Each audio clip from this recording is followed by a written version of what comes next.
Welcome to Mia, the Passion Muse Show. My very special guest this week is Kirk Nielsen. Welcome, Kirk. Thank you. It's good to have you here. Kirk is an awakening coach, an author, a speaker, a teacher.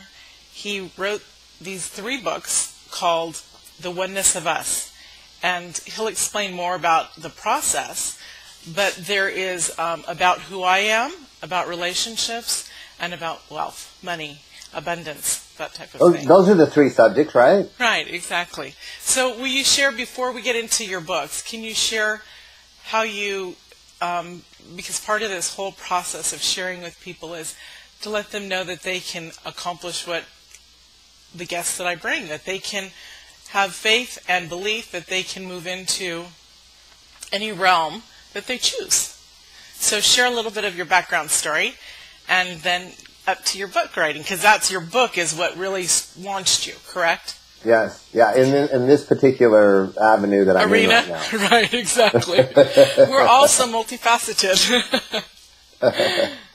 Yeah, so yeah, I like what you said there about the idea that anybody can really do anything that they want to do, yes. You know, to a large extent. I mean, well, to no limits, really. Exactly. Yeah. So anyway, on the book thing though, the way that I wrote my books is something that a lot of people have been very interested in.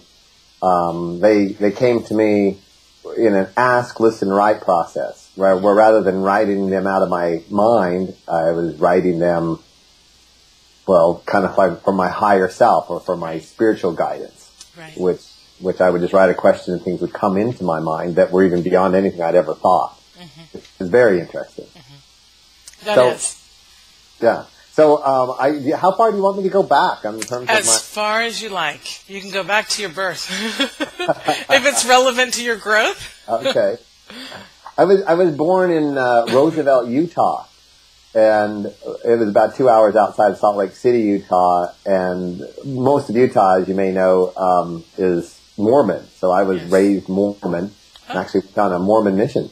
At 19, and then at 21, the thing I learned on my mission, it was really interesting. You know, normally you go out on a mission and you want to, you know, the Mormon church would want you to have people join the church, right? Right. In this case, I went out and found all these lovely people, just beautiful people in all different faiths and religions. And I'm like thinking, well, gee, they don't really need to like join the Mormon church to be connected. Uh-huh. You know, they're already connected. Hope's right. on here. Everybody's connected.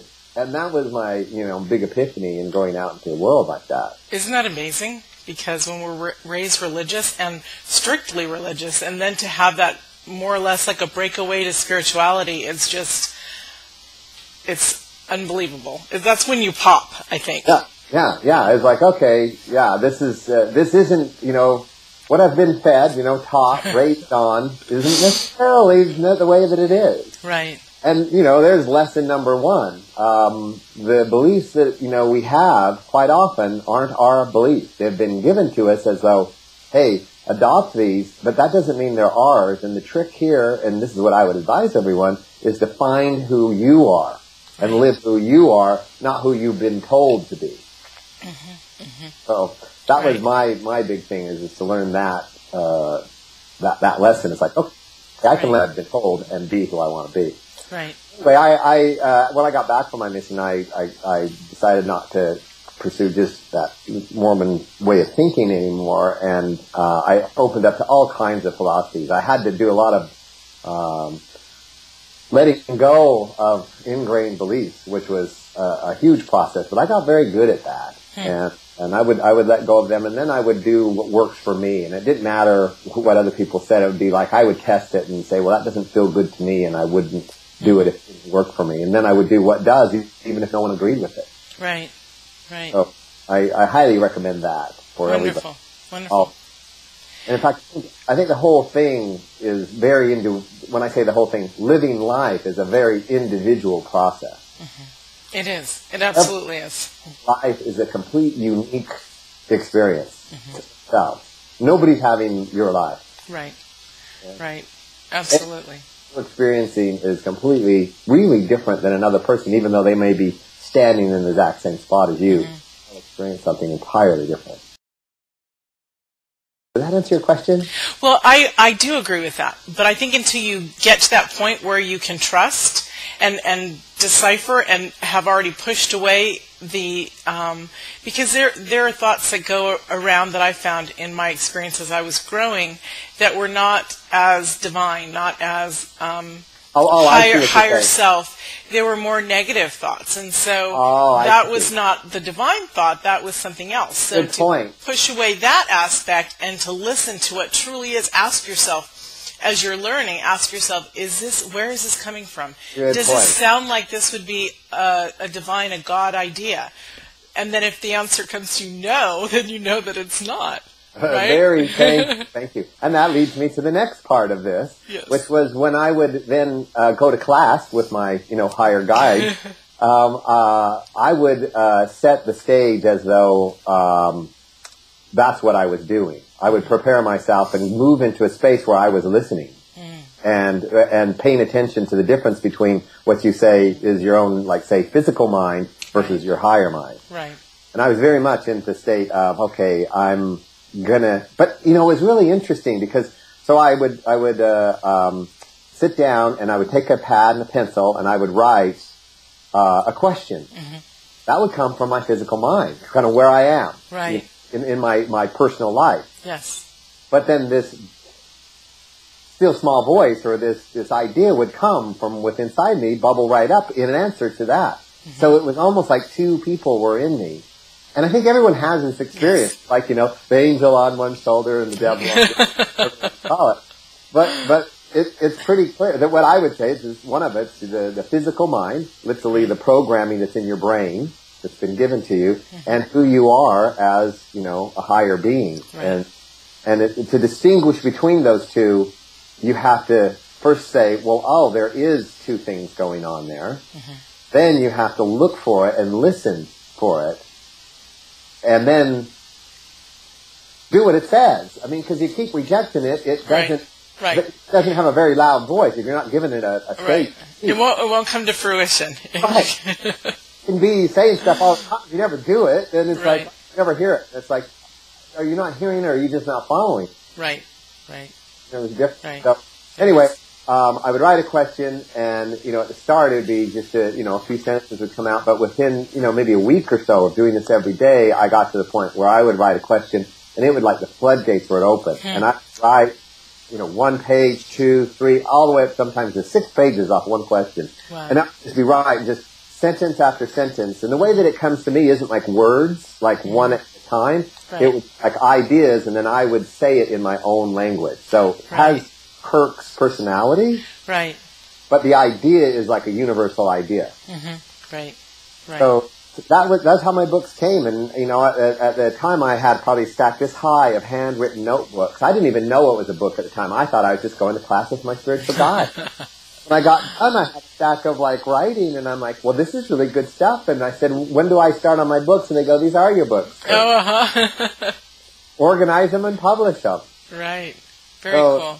That's what came from the books. And then when I did, it was really interesting doing the organizational part because I would just ask whatever question that was relevant for that day facing me in my own personal life. Right. And it would be about money, and it would be about relationships, and it would be about my purpose. Why am I here? Why are things happening like this? Right. And that is amazing because without, doing that research, we don't know who we are. So you grew yourself while you were writing your book. Yeah, and the thing is, who am I? That question right there, who am I? Mm-hmm. Is the question of all questions. Mm-hmm. Right. That question will lead you forever if you ask it every day, every moment. Well, who am I in this moment? And why am I? And what does it mean that I am being who I am? As soon as we say, I am this, then you've cut off the question. You've cut yourself off from being more or expanding. Now you're very focused into just one kind of experience coming back at you. If you want to have a different experience in your life, then you're going to have to say, well, I don't know who I am. Ask. And every time you ask, be prepared because it'll always come back more than what you think you are. Right. I love that. That's been my experience, especially recently is it anymore, who I am getting back as an answer when I ask the question is staggering. It's earth-shattering. It's Kirk-shattering. It's unbelievable, isn't it? It's like, yeah, holy cow, this is big. Right. And we have to understand that when that does come to us, that we have to own it, because we're already in that position to accept it. We're already that person. Yeah, and that's back to the part of it. Right, right. Being delivered to you, are you going to take it? And you can argue with yourself then. You can say, no, I'm not that. I'm this small. Right. And then the you inside of you says, well, no, you're more than that. Right. No. And you can have this argument as long as you want. Right, but if you are in total alignment and balance, then you're going to know that you're listening to the divine, and you're not even going to, after a while, question those. You're just going to move forward and do it. This is my purpose. This is who I am. And I know the word purpose has been so overused in the last couple years. Passion, me being a passion person, I always hear passion, purpose, prosperity, and I'm like, I'm so sick of those P words, It's like, but in this case, the purpose is really true, because it's who we are inherently. Well, and I love what you're saying about the purpose, because think about it. Purpose is asking that question. What is your purpose? To ask, who am I? To actually be more of who you are. To actually fully express. If someone said to me, Kirk, how do I find my purpose? I go, well, your purpose is the same as everybody's purpose, which is to be you, the way we've been talking, coming from within inside of yourself, as much as you possibly can be. Fully express you. In my case, Kirk. Fully express Kirk in every way that Kirk can be. And then every person the same. And guess what? Everyone's going to be uniquely different. They're going to be like a fingerprint or a puzzle piece. And only that piece will fit into that puzzle, and there is no other you except you. So that's why you've got to be it. Right. Exactly. Because otherwise the puzzle will look kind of funny. Right? Exactly. It's funny, because I used to always think that I was looking for my missing piece, my puzzle piece, and I used to use that terminology in a mate, I'm looking for my puzzle piece. It just cracks me up that you said that, because truly I need to be the complete puzzle in order to find another complete puzzle. Well, then the pieces that go next to you will fit into place. Exactly. But if you're not your puzzle piece, then that piece won't fit you. It's like, oh my God, I can't find my guy. Well, it's because you're not being your own puzzle piece. Yes. That's great. That's how that went. Good. So the first one's on knowing yourself, the second one's on relationships, and the third one's on money and wealth. Right. Okay. So relationships. So we've talked a little bit about who am I, and that would be like your purpose, your path. How do you change who you are? And we talked about those things, and really that's what it boils down to. I do want to say one thing on that before we leave that point, and that is to know yourself, follow your excitement, follow your bliss, your passion, and exactly. one thing. That's like, and that's every moment of the day. It's like, what do I want to do right now? I want to do this. Well, then do that. Right. And keep doing that always, and then that'll lead you to more and more of you. That's really how you fulfill your purpose as your puzzle piece. And you're living in your moment. Yeah. Yeah. And if you do what other people say, and you do what your mind says, because now other people are actually talking in your mind because you got fed all this stuff as a kid, and, ancestrally and through all the other lives. Yes. And if you listen to all that chatter, then you're not you. Right. Now you would say, no, that is me. And this is the key point. That isn't you. Right. Chatter. Right. Whoops. I pulled out my. You are your excitement. Right. You are that bliss inside of you, that joy. What's funny is my definition for passion core is joyful bliss, enthusiasm, and confidence. That's what your passion core is. And it's so funny because the way you're speaking is exactly what my company has been for the last several years as well. And it's nice because I've never heard anybody say your joy, your bliss, your passion, That's who you are. It is who we are. It's who everyone is. If they want to be, and I mean capital B, capital E, if they want to be and express, that is who we are. And people say, oh, I'm not passionate, I'm not this, I'm not that. And passion has an overworked term as well. But when we think of it as the excitement of a child, like you and I were like bantering back and forth here, and we're quite animated. Right. We're very excited. Yes, exactly. Because we love this conversation, and we love the concept, and we understand it. So, like you said, if we're living each moment in our passion, and what can we be? We're only that true person. And that's the beauty of creating an amazing lifestyle, is to be in the moment of knowing exactly who you are, where you're headed, so your passion, your purpose will bring you your prosperity. Okay, I bring back those terms. I'll allow them in. They may have been twisted a little bit, but let's realign them with what they really are, you know? Exactly. And it's really cool because when you are talking to a person and they, like you said, well, I don't know my passion, and it's just like, well, that's because you're using your mind and not your heart. Right. You know? So if you just move, and even in a conversation with somebody, they start talking to me, and I get like, it's like a daze, and I'm like, okay, move your mind aside, let me feel your passion. Drop down into your heart, exactly, yes. And so they'll tell me their story from their mind, and then I'll be like, thank you. Now, what are you excited about? Yeah. What turns you on, really makes you want to get up? How do you feel? Right. I haven't thought about that. And I go, well, that's who I want to talk to because that's you. You've been telling me who you've been told you are. Right. I want to talk to you, and who you are is what you're excited about. Now we'll have a conversation. Right. To get out of the programming, and I've recently been calling it the patterning of how we're raised, our environment. It's not necessarily our parents. We could come from the most amazing upbringing, but it's there's still space to be cleared out. So. Yeah. So, okay, anyway, then on to relationships. The relationships is really interesting part of it, and I think that everybody would agree that relationships are a huge part of their life. As adults, we want to be in relationships. Right. And usually we want to be in intimate relationships, but we've been taught that there's this one person out there, for you. And as we've already alluded to, the person that's out there for you is you. It's not another person.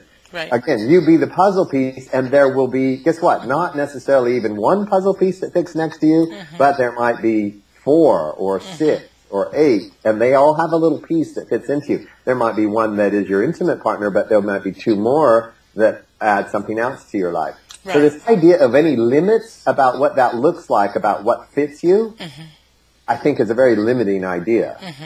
And that's coming from your head. If you just let your heart go and always follow your heart, again, it won't maybe look too pretty to the outside world. Well, I have this guy, and I like him for this. And then I have this guy, and we actually just like to talk. And I have this guy, so you have different, and I have this girlfriend, and I have that girlfriend, and I have this business associate. So our lives become... Well, that is life. That's life. And when you're a loving person, and you've learned how to receive and not just to give, then you're in balance. Yeah, but the point is to not use your mind to limit any of it. Well, right, but people who are watching, we don't want them to get all confused and think, because the thing is that, and that's probably why they should read that book, because until they realize the total concept of what true love is, and it starts within ourselves. We can expand out. I never thought we could. When I was married, I thought, you can only love one person. Well, no. I now believe that Mia, as a woman, should have a harem. I don't think I've ever said that on the show before. Because I can totally give and rock for a long time. But my partner who made up the rules that said you can't have them? Well, in my past lives, I have. You know. So I'm still feeling, I'm more in tune with that divine creature. So, anyways. The way I like to look at relationships, I can boil down relationships to a couple of sentences. Really, one sentence is the same idea, and that is that when it comes to relationships, be excited for the other person to be all that they can be, And then, of course, in turn, allow yourself to be all that you can be, or be excited to be all that you are being. Right. So that's the end of relationships entirely. So, like, somebody wants to be in a relationship with me, and we have talk. So what are your ideas on relationships, Kirk? And I say, well, basically what I'm going to do with you is check in with you about what's the most exciting thing you can even imagine and support you in that. Mm-hmm. Unconditionally. That means if you want to go with your girlfriends for the weekend to do this, I support you. That means if you want to go out with a guy and do that, I support you unconditionally. Not only support you, I'm excited about that because I want you to be you full out 100%. And I have no restrictions on you whatsoever. See, now that kind of stuff twists my mind around. I know that in my relationship that I'm in now, my partner feels that way, but there still has to be, the intimacy can only be between each other. But we're still working at this, I mean, we're working along, Right. Because sex is the big factor that we've all made up about being very limited about.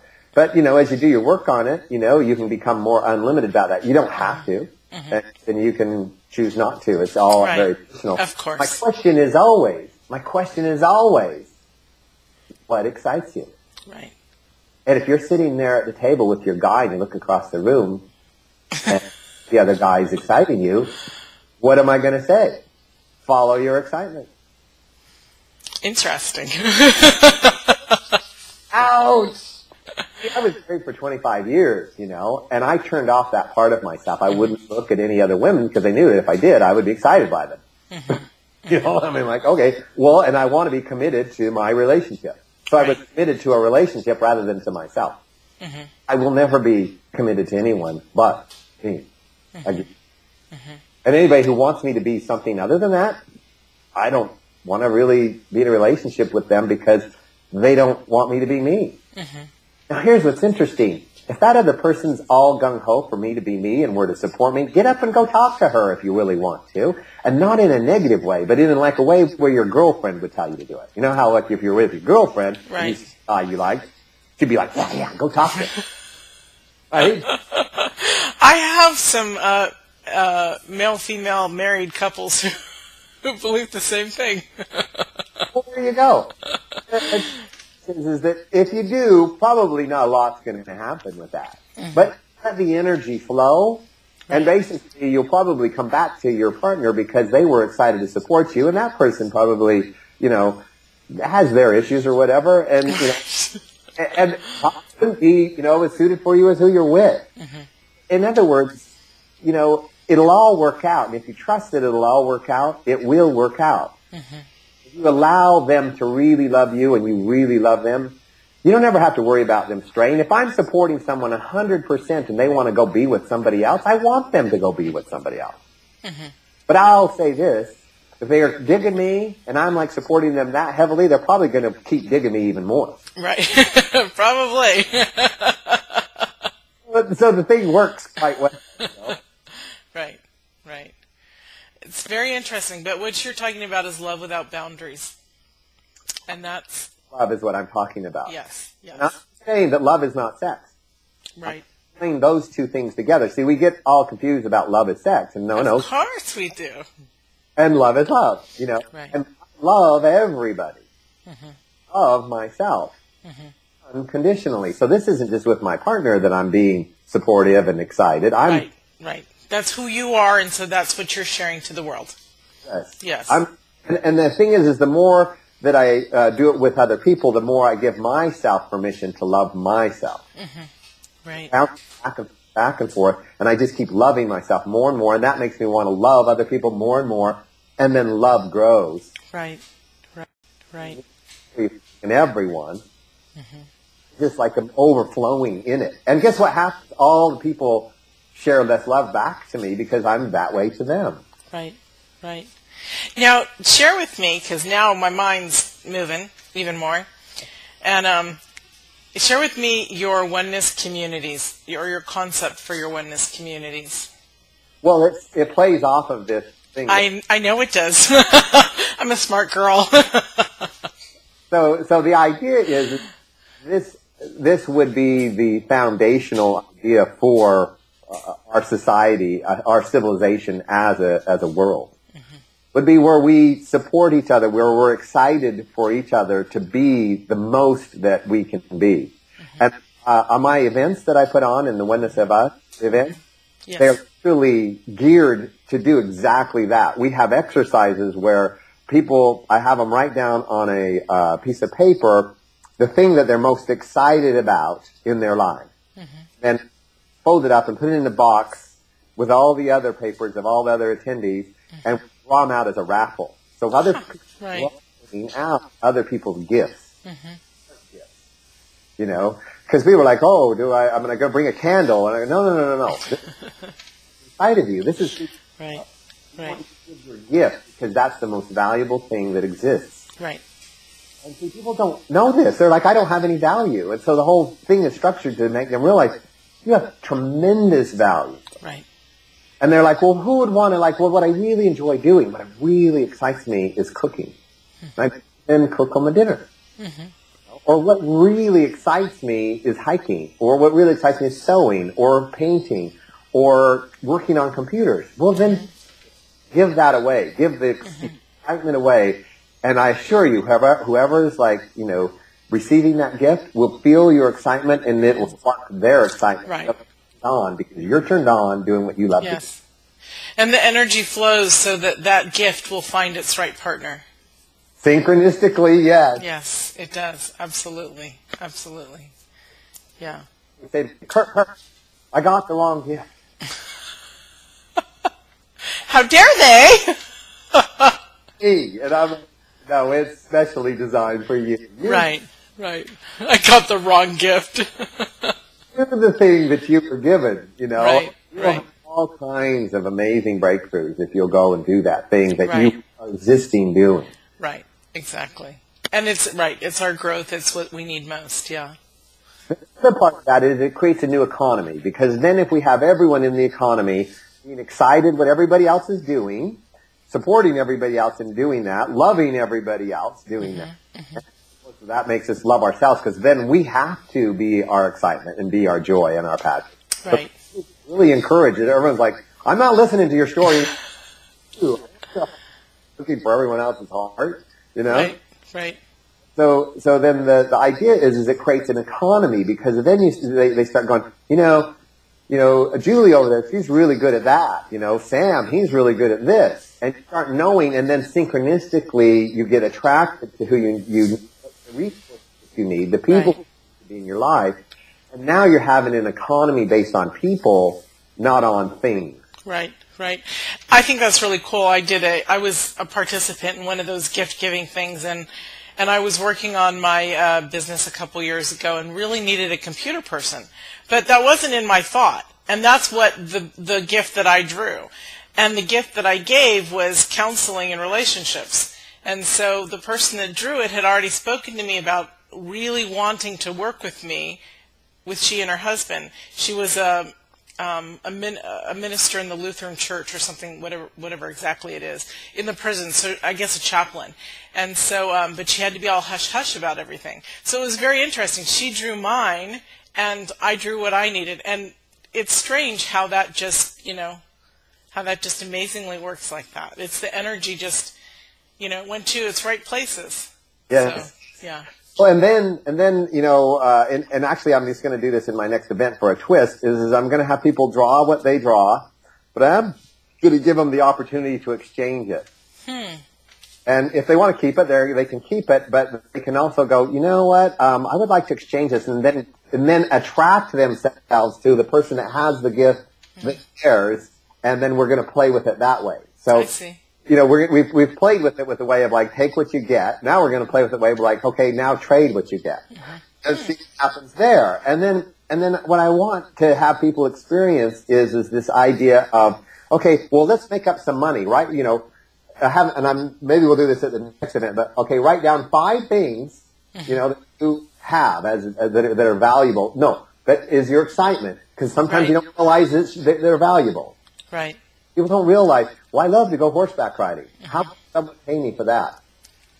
I don't know, but it could be extremely valuable. You could take I didn't get paid for it. Yeah. And anyway, so have people write down and then trade it, and then raise and get exactly what they need, trade who they are, other people's resources, and get it back.